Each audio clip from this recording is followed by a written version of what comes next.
Sådan, så tror jeg, vi er ved at være klar. Jeg skal bare lige vælge min mikrofon her. Den er nummer 1. Sådan.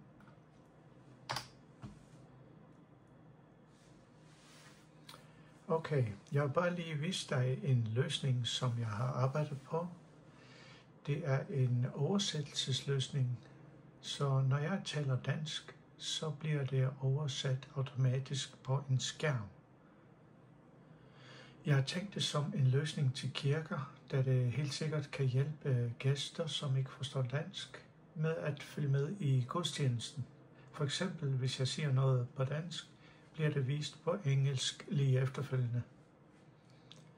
Systemet venter på stilhed, og så bearbejder det hele. Det er nu ret sejt og sjovt at se det fungere. Synes du ikke?